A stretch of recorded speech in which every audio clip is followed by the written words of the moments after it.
নমস্কার বন্ধুরা, ঝর্ণা cooking with village ফুডে সকলকে স্বাগত জানাই।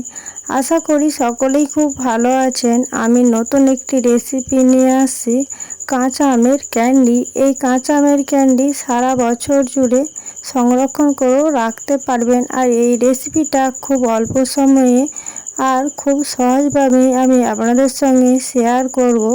আপনারা প্রথম থেকে শেষ পর্যন্ত ভিডিওটি দেখবেন। আশা করি আপনাদের এই রেসিপিটি খুবই ভালো লাগবে। আর এই রেসিপির জন্য আমি নিয়েছি এখানে একটা বড় সাইজের আম। আমি একটা আম দিয়েই করব। আর এখানে আমি চিনি নিয়েছি 250 গ্রাম। এরপর আমটা খুব ভালো করে খোসা ছাড়িয়ে নেব। আপনারা পরিমাণটা বেশি যদি করতে চান, আমের পরিমাণ বাড়িয়ে নিলে এখানে চিনির পরিমাণটাও বাড়িয়ে নেবেন। আমের খোসাটাকে আমি খুব ভালো করে ছাড়িয়ে নিয়েছি। আর দেখুন বন্ধুরা, উপরে সবুজ অংশটাই কিন্তু আমি বাদ দিয়েছি। খুব গভীরভাবে কিন্তু আমি এটা ছিলে বাদ দিইনি। আর কাঁচা আমের ক্যান্ডিটা বানানোর জন্য খুব ভালো করে কিন্তু আমের খোসাটা বাদ দেওয়া যাবে না, উপরের শুধু অংশটাই বাদ দিতে হবে।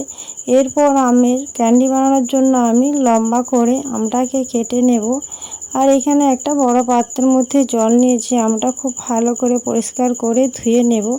দেখুন বন্ধুরা, একটা আম দিয়ে কিন্তু অনেকগুলোই হয়েছে। আমটাকে আমি ভালো করে এবার পরিষ্কার জল দিয়ে ধুয়ে নিয়েছি। আর আগে থেকে আমি উনুন ধরিয়ে উনুনের উপরে কড়া বসিয়ে কড়ার মধ্যে আমি জল দিয়েছিলাম। জলটা কিন্তু খুব ভালো মতো গরম হয়ে গেছে।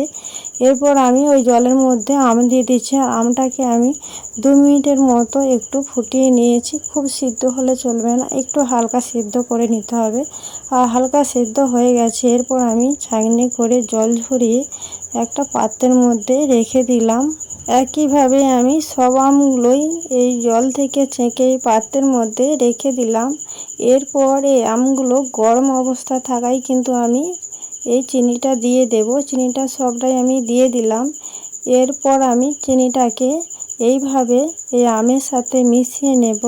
কোনো চামচ কিংবা হাত দিয়ে মাখিয়ে নিলে হবে না, এইভাবেই কিন্তু মাখিয়ে নিতে হবে। এইভাবে আমি রেখে দেব 2 ঘন্টার মতো। 2 ঘন্টাতেই আমার এই চিনিগুলো খুব ভালো করে গলে যাবে। দেখুন বন্ধুরা, 2 ঘন্টা হয়ে গেছে আর চিনিগুলো কত সুন্দর আমের সাথে গলে গেছে আর আমের সাথে মিশে গেছে। এরপর এই আমগুলো তুলে একটি থালার মধ্যে নিয়ে নেব।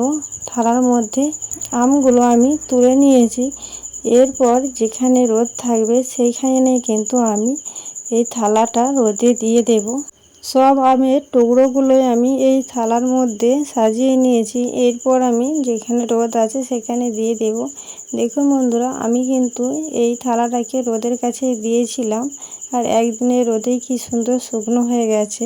কাঁচা আমের ক্যান্ডি আমার তৈরি হয়ে গেছে। দেখুন, চিনির রসটাও কিন্তু খুব সুন্দর আমের মধ্যে ঢুকে গেছে আর এটা আমার তৈরি হয়ে গেছে। এরপর আমি এই প্লেটের মধ্যে গুছিয়ে রেখে দেব।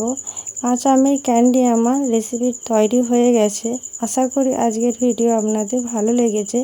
ভিডিওটি ভালো লাগলে লাইক করবেন, বন্ধুদের সঙ্গে শেয়ার করবেন। রেসিপিটি কেমন লাগলো অবশ্যই কমেন্ট করে জানাবেন।